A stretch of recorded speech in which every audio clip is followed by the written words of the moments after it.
Glória a Deus. Cumprimento a amada igreja com a santa e gloriosa paz do nosso Senhor Jesus Cristo. Amém, irmãos? Amém. Glória a Deus.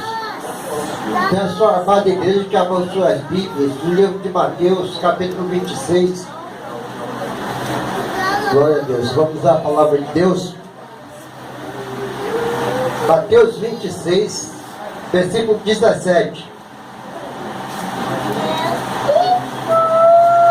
Vou estar lendo o versículo 17 e o versículo 18. Amém, irmãos? Glória a Deus. Estamos todos?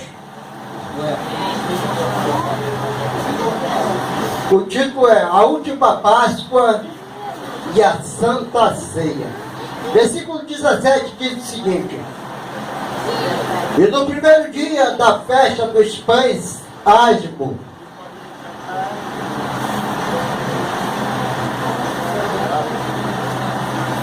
chegaram os discípulos junto de Jesus, dizendo: Onde queres que preparemos a comida da Páscoa?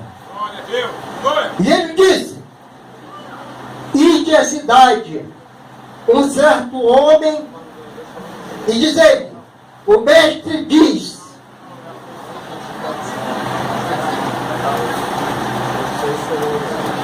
O meu tempo está próximo. Em tua casa celebrarei a Páscoa com os meus discípulos. Amém? A igreja pode se assentar.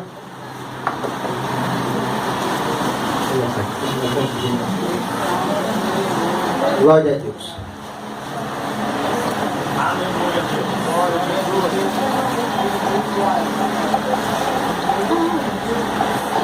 Glória a Deus.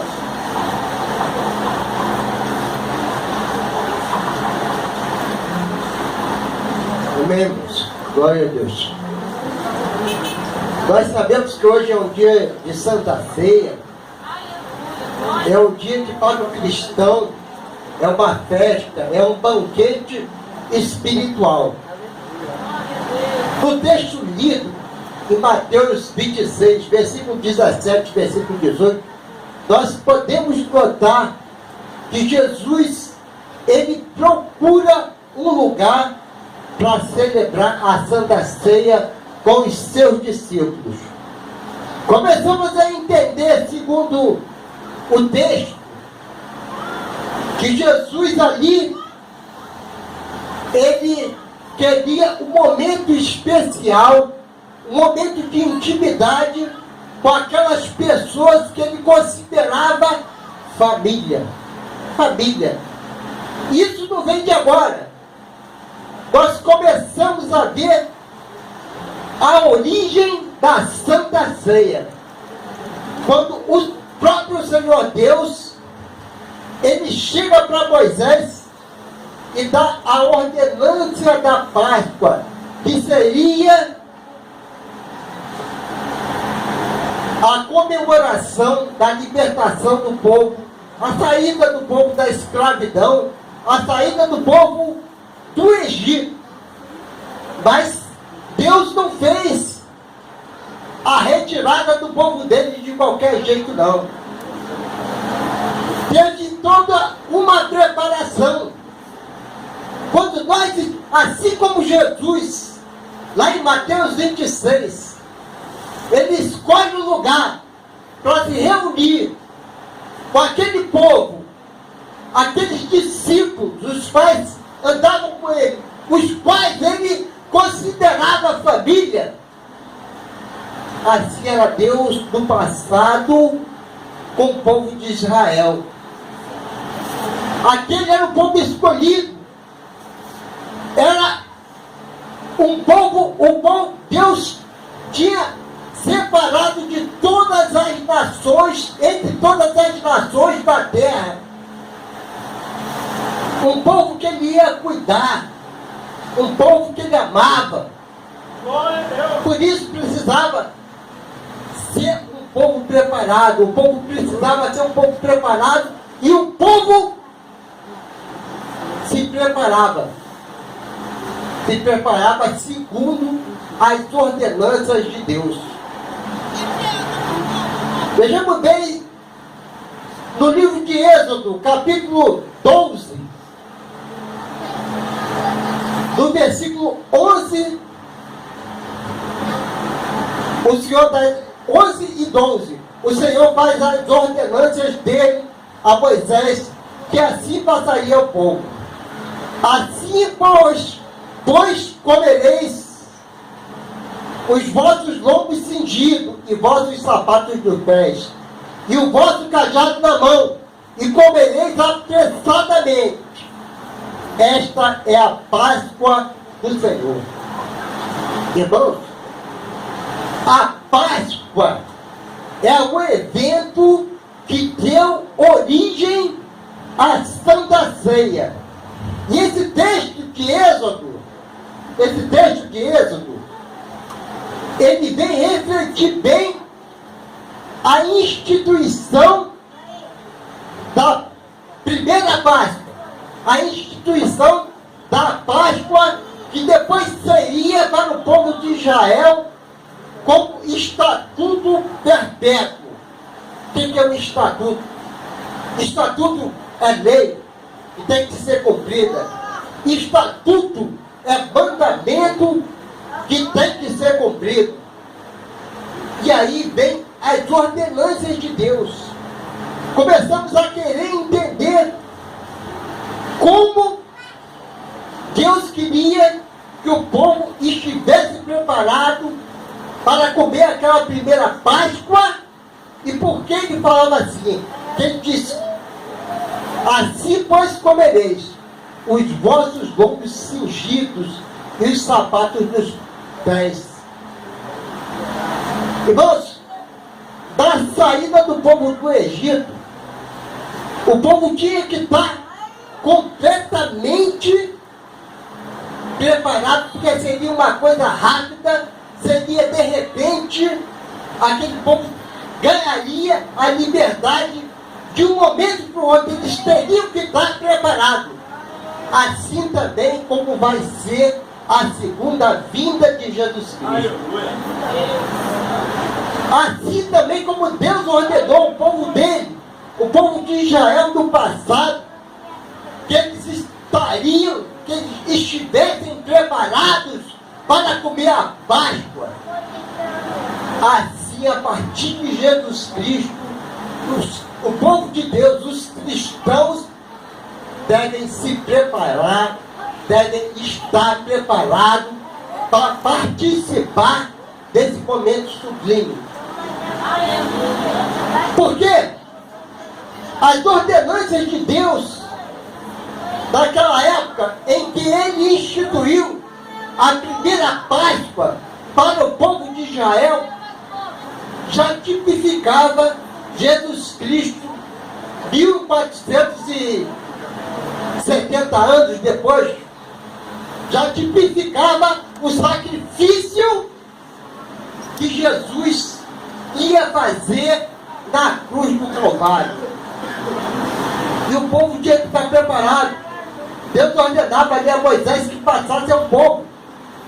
Quer dizer, cada família deveria sacrificar um cordeiro ou um cabrito de 1 ano de idade, do qual não houvesse mácula, ou seja, mancha. Teria que ser puro. Isso eles comeriam em família. A Páscoa, irmãos, para os irmãos entenderem melhor o que é a Páscoa, que é a origem da Santa Ceia. A Páscoa é uma festa que se celebra em família. Quando falamos em família, nos lembra aquelas pessoas que nós amamos, aquelas pessoas que estão conosco no dia a dia, aquelas pessoas às quais nós temos comunhão, aquelas pessoas às quais nós sofremos com os sofrimentos que elas sentem, aquelas pessoas que nós nos alegramos quando elas estão alegres, aquelas pessoas que nós estamos prontos a atender às necessidades, aquelas pessoas que nos socorrem quando nós precisamos, quando ninguém mais se importa com a gente, aquelas pessoas que se importam com a gente, a família, que seria de nós se cada um de nós não tivesse uma família? A família é a base de tudo. A família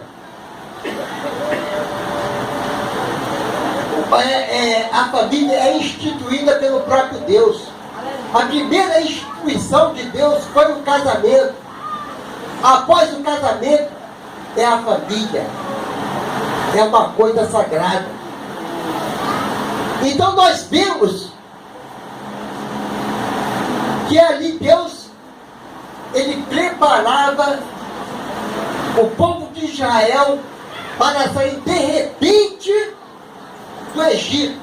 Aquele cordeiro de 1 ano sem mácula, o qual eles teriam que sacrificar, que aspergir o sangue daquele cordeiro das ombreiras das portas das casas, para que o anjo da morte, o anjo aquele que ceifaria a vida dos primogênitos do Egito, eles passassem e não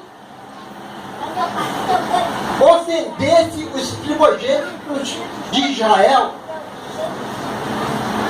Aquele cordeiro sem mácula, ele estava tipificando já naquela época Jesus Cristo, o cordeiro que se sacrificaria por nós na cruz. Nós vemos o que Deus fala. E eu passarei pela terra do Egito esta noite, e ferirei todo o primogênito da terra do Egito, desde homens até animais, e sobre todos os deuses do Egito farei juízos. Eu sou o Senhor. Irmãos, aquele sacrifício do cordeiro já apontava para Cristo. Deus também falou que aquele povo de Israel, que eles consumissem o pão sem fermento, sem levedar a massa, o que significa, que vem significar para nós a pureza que o povo devia ter diante de Deus. E aquele cordeiro devia ser assado e temperado com ervas amargosas, significando o tempo de escravidão, o tempo de amargura e sofrimento que aquele povo tinha passado no Egito. Eles sairiam apressadamente, no momento certo. E agora nós vemos no texto, no qual eu abri a mensagem, Jesus, os discípulos, eles querem saber aonde comerão a Páscoa. Eles perguntam para o mestre, aonde que eles comerão a Páscoa?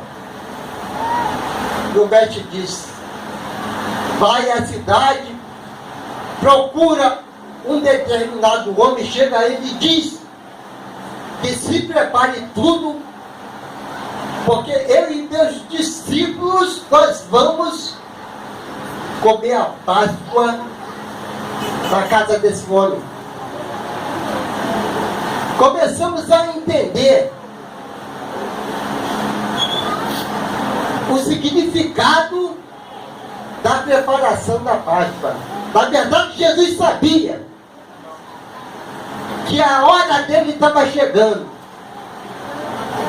Ele sabia que ali os momentos a qual ele estaria frente àqueles homens, os quais ele amava, estavam se findando. Ele tinha certeza de que um daqueles iria trair ele.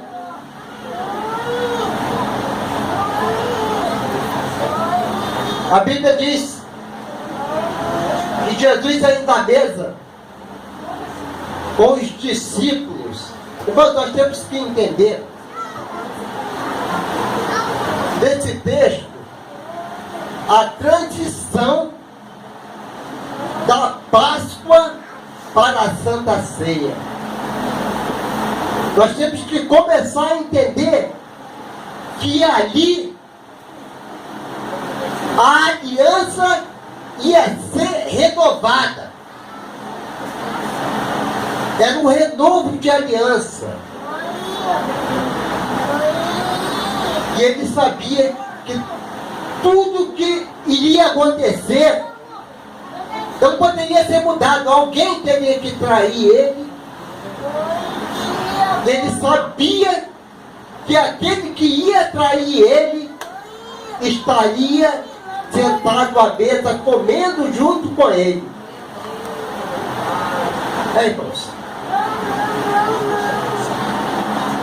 começamos a entender a angústia que um homem sente quando ele fica frente a frente com alguém que se diz amigo e ele sabe que é inimigo. Começamos a entender quando ele diz que se alguém te bater numa face, deve oferecer a outra. Que nosso pastor nos ensina que é a face de cristão. Você conviver com alguém que sabe que vai te trair. Mas nós estamos falando do próprio Jesus Cristo. A Bíblia diz que ele come a Páscoa com os discípulos, os quais era a família dele, os quais ele amava. Logo após, ele lava os pés dos discípulos. Nós começamos a entender o sentimento de traição que pairava no ar, quando ele diz que aquele que mete a mão na comida junto com ele é o que ia te trair, e que fica um perguntando para o outro: quem será? Quem será? Quem será? Todo mundo, um olhando para o outro, achando que era o outro. E o próprio traidor, ele já se encontrava ciente que era o próprio, ele que trairia Jesus, Judas Iscariote.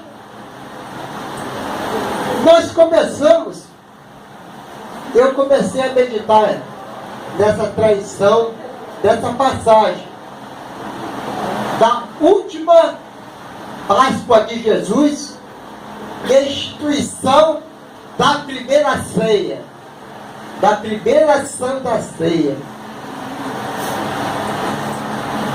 Eu comecei a atentar para a preparação desse momento, para a pureza que temos que ter nesse momento, como nós devemos estar diante de Deus nesse momento para participar desse banquete espiritual. Eu comecei a pensar o que é traição diante de Deus. Como é que se pode trair Jesus Cristo? Como é que se trai Jesus Cristo? É desobedecendo a palavra de Deus. É desobedecendo os mandamentos que o Senhor nos deixou. está feliz quando está magoado. Meu Deus. É dizendo que fala a verdade quando mente. Aleluia. É dizendo que está certo quando está errado.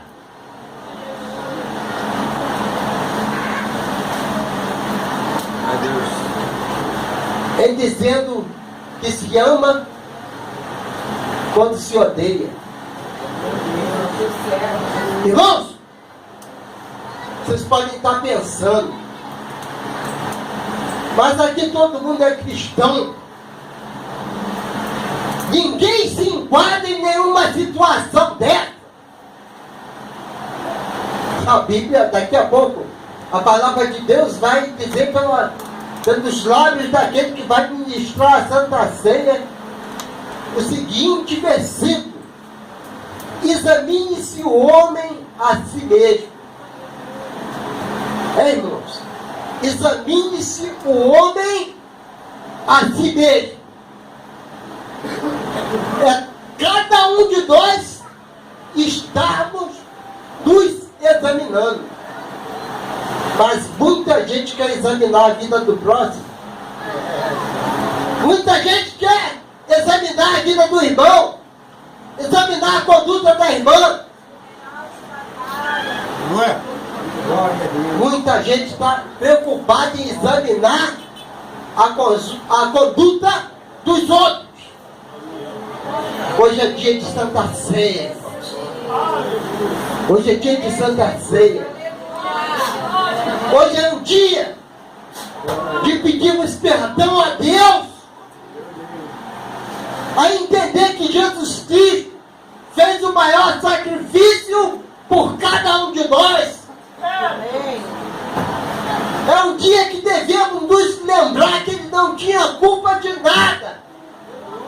Ele se fez culpado por nós. Glória, glória, glória. Ele não precisava sofrer o que ele sofreu. Que quando o Pai lá em cima determinou, ele já tinha a glória dele lá em cima. Será que ele não poderia falar com o Pai? Pai, não tem um outro jeito de salvar aquele povo?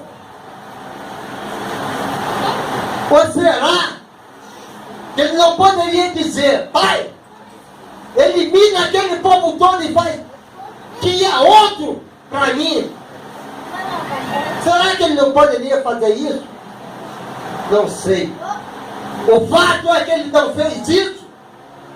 O fato é que ele se ofereceu em sacrifício por mim e por você. Ele foi sincero para comigo. Ele foi sincero para contigo. Será que eu estou sendo sincero para com ele? Será que você está sendo sincero para com ele? Começa a entender. Você pode até não ser sincero para com o pastor, para comigo, mas Deus sabe da tua vida. Deus conhece o teu deitar, o teu levantar, o teu passado, o teu presente e o teu futuro. Deus conhece os teus pensamentos. É dia de fazer uma reflexão. Tem gente que só procura refletir no dia de Santa Ceia. Mas a reflexão de nós perante a Deus, perante a Jesus Cristo, que fez o sacrifício maior, o único sacrifício que Deus podia aceitar, o único sangue puro que Deus poderia aceitar. Esse sacrifício ele deve ser lembrado a todos os dias. Irmãos, ceiar é coisa de família. A Páscoa lá pelos judeus, até hoje, é uma festa que ela é realizada entre família, assim como o Natal.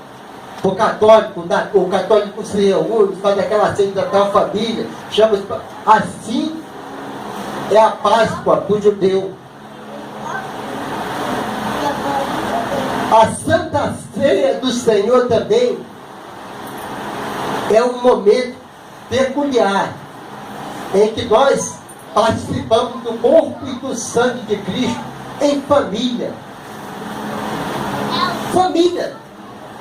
Vocês são a minha família, eu sou a família de vocês. Família que é o mal do outro. Família maltrata o outro. Família mente pro outro. Família tem inveja do outro. Glória a Deus. Família é diferente. Família é diferente. E a família de Deus é mais exigente do que a família carnal. Irmãos, nós estamos nessa caminhada a cada dia aí, cavando buraco em solo seco, esperando brotar a água. É para um estar ajudando o outro a cavar buraco, sofrendo junto com o outro. Não é para um estar jogando a terra para entupir o buraco que o irmão cavou, não. O irmão, tu tem que ajudar o teu irmão a cavar o buraco, nem entupir o buraco que teu irmão está cavando. Você tem que ajudar o teu irmão a fazer aquele buraco, que é para vocês dois tomarem a mesma água. Irmãos, é dia de reflexão, sim. É dia de Santa Ceia. É dia de honrar aquele sacrifício que ninguém podia fazer e que Jesus se propôs a fazer e fez. E ele foi fiel até o fim. Ele te amou até o fim. Ele te amou. E você? Você tem amado ele somente com teus lábios? Irmãos, Deus espera de nós todos é a atitude. Deus espera é que nós aprendemos a obedecer. Nós aprendemos a discernir a água limpa da água suja, as coisas de Deus das coisas do adversário. Sabe o que é água limpa? Água limpa é aquela que sai lá da fonte. A fonte lá em cima do monte e aquela água limpa nascendo. Que a gente bebe aquela água pura, aquela água limpa. Mas tem que subir até o monte, até lá em cima, para beber da água diretamente da fonte. Não é para nós ficarmos embaixo do monte, bebendo a água que desce. Sabe por causa de quê? A água que desce, ela já vem poluída, ela já vem com sujeira, ela já vem com folha, ela já vem com fezes de animais, ela já vem impura. Temos que aprender a subir o monte, pisar nos espinhos, escorregar nos barrancos, pagar o nosso preço para bebermos a água limpa, a água que sai da fonte. Fonte essa que tem o nome. Fonte essa que tem o nome, e é difícil chegar lá. O nome dessa fonte é Jesus Cristo, aquele que morreu no Calvário. Essa é a fonte que jorra a água pura. E quem bebe dessa água pura é puro de coração. E quem é puro de coração é puro de atitude e tem sinceridade diante de Deus. E é tudo o que Deus espera de nós, é a sinceridade, irmãos. Irmãos, Jesus ali estava no meio dos 12, e ali ele estava instituindo a Santa Ceia. Saía de uma aliança do passado e começaria uma nova aliança em Cristo Jesus. E ali já tinha a infidelidade ali no meio dele. A infidelidade já estava sentada à mesa junto com Jesus. A infidelidade, irmãos. Irmãos, uma pessoa que é infiel é uma pessoa que não tem escrúpulo. É uma pessoa que está demonstrando ter um amor, um carinho que não tem. E isso, diante de Deus, é pecado. Porque podemos enganar o homem, mas a Deus não. É como se você tivesse uma esposa ou um esposo fiel. Muitas vezes tem homem aí que tem uma boa esposa, uma mulher que cuida dele, cuida da roupa dos filhos, da casa, que é fiel a ele, e ele trai a mulher na rua. Já pensou como é uma pessoa que trai o seu cônjuge, depois tem que olhar para chegar dentro de casa e ver tudo prontinho, bonitinho, esperando ele, e ele dizer que ama, olhar nos olhos daquela pessoa e não sentir nenhum arrependimento? Isso é infidelidade. Assim é com Deus. Assim é com Deus. Só que muitas vezes nós pensamos que Deus não sabe que nós somos infiel. Aí quando na Santa Ceia se diz: examine-se o homem a si mesmo. Aí eu me examinei, já estou examinado já. Estou apto. Você, irmãos, de qualquer jeito, se você sente alguma coisa que vai hoje te prejudicar perante esse momento especial da vida do cristão, confessa a Deus. Confessa a Deus e que Deus te abençoe. E assim eu agradeço pela oportunidade, em nome de Jesus. Amém.